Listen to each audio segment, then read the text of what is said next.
ஆனா என் பொண்ணு நிலைமை யாருக்குமே வரக்கூடாது. அது அவளா தேர்ந்தெடுத்துன பாதை.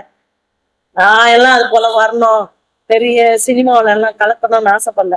ஏதோ நம்மளுக்கு அளவுக்கு எவ்வளவு பறக்க முடியுமோ அவ்வளவு பறந்துட்டு ரெஸ்ட் எடுக்கணும்னு தான் நான் ஆசைப்படுவேன். அவ ரொம்ப ஆசைப்பட்டு அப்துல் கலாமே சொல்லியிருக்காரு, கனவு காணுங்கள். அதுக்கண்டு இவ்வளவு பெரிய கனவெல்லாம் காணுங்க இது பண்ண விடாது. உன் ஸ்டேஜுக்கு நீ போதும்பா, என் ஸ்டேஜுக்கு நான் பெருசாதான் பண்ணுவேன். அவங்களுக்குள்ள அந்த தன்னம்பிக்கை எவ்வளவு தூரம் இருக்கு? பயங்கரமா இருக்குது. நான் சாதிப்பேன், நான் செய்வேன். ஆனா இவ்வளவு பொறுமையா இருக்கிறத கிரேட். அவ பொறுமையெல்லாம் இல்லை. ஏதாவது கொஞ்சம் டென்ஷன் ஆனாலும் வந்துடுவா. அப்படியே பட்டவ பொறுத்துக்கின்னு அழகா செஞ்சுன்னு இருக்கான்னா அவ மனசுல ஆசை இருக்கு, நம்மளும் ஜெயிக்கணும்ன்ட்டு. நம்ம வெளியில வந்துடுறது, நம்மளுக்கு போனோமோ வெளியே வந்தோமே, எவ்வளவு கஷ்டம் இருந்தாலும் அவ சாதிச்சுட்டு வரும். அவளுக்கு பேக்ரவுண்ட் எதுவுமே இல்லை, அது மட்டும்தான். அது ஃப்ரெண்ட்ஸ் 5 பேர் இருப்பாங்க சென்னையில.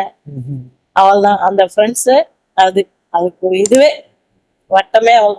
ஆனா எல்லாருமே ரிச் பசங்க கூட இல்லை, ஃப்ரெண்ட்ஸ் கூட எல்லாம் ஏழைங்க தான், அடிமட்டத்துல இருக்கிறவங்க தான்.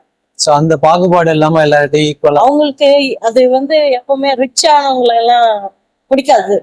என்னன்னா அவள்தான் இதுக்கு ஏழைங்களா இருக்கிறவங்க தான் நிறைய ஃப்ரெண்டு. நானே நக்கலை கிண்டல் பண்ணுவேன், ஃப்ரெண்ட்ஸ் எங்கதான் தேடி பிடிக்கிறியே தெரியலையேன்ட்டு. ஆமா, பாசம் மட்டும்தான்மா தேவை ஃப்ரெண்ட்ஸுக்கு. நான் சம்பாதிச்சு அவங்களே நான் நல்லா இருப்பேன்.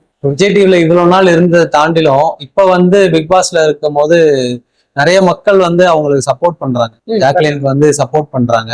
ஏன்னா அவங்க எல்லாருக்கிட்டையும் ரொம்ப அன்பா பேசுறதா இருக்கட்டும். அது நடிப்புன்றாங்க ஒரு சிலர், அது ரியல் கேரக்டரே அதுதான். நடிப்பெல்லாம் ஒண்ணு இல்லை, அதுக்கு இல்லைன்னா கூட அடுத்தவங்களுக்கு கொடுத்துட்டு கொம்முன்னு இருக்குமே காண்டி நடிக்க எல்லாம் செய்யல. நடிக்கிறதா இருந்தா அது எங்கேயோ போயிட்டு இருக்குமே. இப்ப கோட்டீஸ்வரியா இருந்திருக்குமே, எல்லாரையும் காக்கா போச்சு. அதெல்லாம் ஒண்ணுமே இல்லை. அவ இன்னும் வாடகை வீட்டுலதான் இருக்கிறா, சொந்த வீட்டு. என்னதான் கேக்குறா, ஒரு 3 கோடி கொடுத்தா நான் ஒரு வீடு வாங்கிக்குவேன், கல்யாணம் பண்ணி செட்டில் ஆயிடுவேன். இப்ப கூட என்னதான் பிக் பாஸ்ல இருந்து வந்த பிறகு கூட என்னதான் கேட்பா, கல்யாணம் பண்ணிக்கோன்ற, நான் செட்டில் ஆனதான் கல்யாணம் பண்ணினா, அப்பனா கொடுத்துடுமா எனக்கு காசு. இப்போ பிக் பாஸ்ல இருந்து வந்த பிறகு கல்யாணம் பண்ணி அவளுக்கு யாரு பிடிக்குதோ, எனக்கு ஜாதி மதம் இது அவன் சந்தோஷமா இருந்தா போதும். பணக்கார படிச்சவன் அவளை புரிஞ்சுக்கினேன் நல்லா வச்சுக்கிறவங்க எவனோ கல்யாணம். நான் பிக் பாஸ் போனா ஓரளவுக்கு வருவேமான்ட்டு அந்த ஆசையில தான் போயிருக்கா. ஆனா அவ டெய்லியும் கஷ்டப்படுறது நான் பார்த்துட்டு அழாத நாளே இல்லை. என் குழந்தை இது வரைக்கும் சமையல் கட்டு போய் சமைச்சதே இல்லை. அங்க ஏதாவது ஃப்ரெண்ட்ஸுக்கு சமைச்சு போடுமோ என்னவோ தெரியல. இதுல தனியா வீடு எடுத்திருக்காதுல, இங்க எதுவுமே செய்ய மாட்டேன். ஃப்ரீயா ஜாலியா அவளுக்கு மேல ஒரு ரூமு, அவன் தம்பிக்கு ஒண்ணு. வந்தா ஜாலியா அந்த நாய் தான் டைம் பாஸ். அதுக்கு சின்ன 1 மாசம் குழந்தையா வாங்கினோம். அது 24 hours அது கூடவே சுத்தின்னு இருக்கும். இப்ப கூட நான் டிவில பார்த்தே, ஜாக்லின் பாரு, லிடியான்னு தான் கூப்பிடுவோம், லிடியா பாருன்னா ஓடி போய் தெருல பார்க்கும். காரு வருதா டைரக்டா பார்க்கணும். அதுக்கு இதுல எல்லாம் பார்த்தா சட்டை கூட வச்சுருவாங்க. தேடுறாங்க இல்லைங்களா? இது ரொம்ப தேடும். என்னை விட பாசம் அதுக்குதான் ஜாஸ்தி. இப்ப இங்க எல்லாரையும் கேட்ட வரைக்கும் லிடியாங்கதான் அதிகமா தெரியுது, ஜாக்லின்ங்கிறது பெருசா தெரியல. அது பேர் ஜாக்லின் லிடியா.